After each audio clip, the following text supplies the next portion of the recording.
Transparansi Internasional merasa prihatin dengan upaya-upaya pelemahan yang ditujukan kepada KPK. Rasa prihatin tersebut ditulis oleh Lembaga Swadaya Masyarakat (LSM) di bidang anti korupsi yang bermarkas di Berlin, Jerman.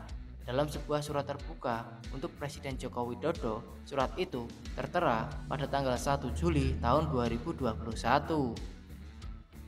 Transparansi Internasional menulis untuk mengungkapkan keprihatinan yang serius terhadap pelemahan yang berkelanjutan terhadap KPK yang ada di Indonesia, kata Chief Executive Officer Daniel Erickson dalam surat tersebut sebagaimana dikutip dari viva.com. Transparansi Internasional Daniel mengkhawatirkan perkembangan upaya pemberantasan korupsi di Indonesia sejak revisi Undang-Undang KPK 2019.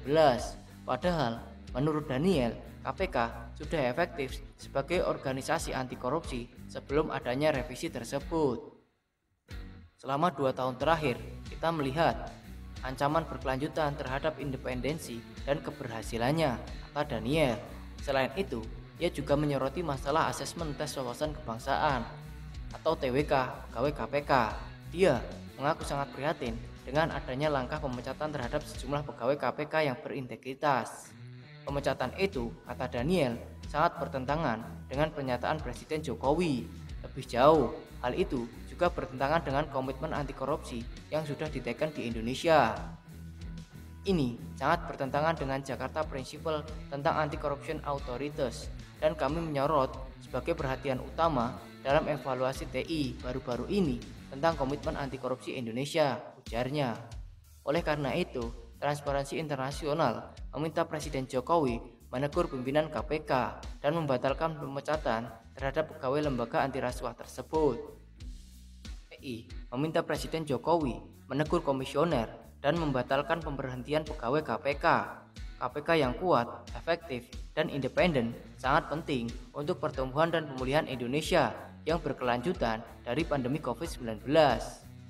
Agar hal ini tercapai dan untuk pemulihan kepercayaan publik terhadap KPK dan Indonesia, maka dari itu KPK harus beroperasi sesuai dengan United National Convention Against Corruption dan Jakarta Principle, tulis Daniel.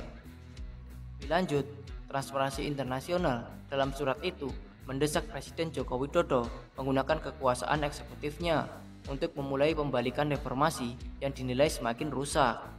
Ini tentu untuk memastikan kapasitas KPK untuk menjalankan peran pentingnya dalam kepatuhan terhadap komitmen internasional Indonesia, kata Daniel yang ditulis di akhir surat tersebut. Merespon hal tersebut, Direktur Sosialisasi dan Kampanye Anti Korupsi Nonaktif KPK, Giri Suprabyono, melalui cuitan Twitter ikut menanggapi surat tersebut. Diketahui merupakan salah satu pegawai yang dinilai tidak lulus TWK sebagai syarat alih status pegawai KPK menjadi ASN.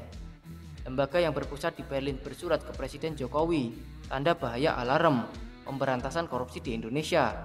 Pelemahan KPK disempurnakan dengan upaya TWK untuk menyingkirkan pegawai simbol marwah KPK. Membahayakan pemberantasan korupsi, cuit Giri di akun Giri Suprabyono. Saya sependapat dengan pertimbangan Bagaimana komentar Anda? Mahkamah Berikan komentar Konstitusi Anda dalam di bawah putusan ini. pengujian Undang-Undang Nomor 19 Tahun 2019 tentang perubahan kedua Undang-Undang KPK yang menyatakan bahwa proses pengalihan status pegawai KPK menjadi ASN tidak boleh merugikan hak pegawai KPK untuk diangkat menjadi ASN. Saya minta kepada para pihak yang terkait, khususnya pimpinan KPK, Menteri PAN-RB dan juga Kepala BKN untuk merancang tindak lanjut bagi 75 pegawai KPK yang dinyatakan tidak lulus tes dengan prinsip-prinsip sebagaimana yang saya sampaikan tadi. Terima kasih. Wassalamualaikum warahmatullahi wabarakatuh.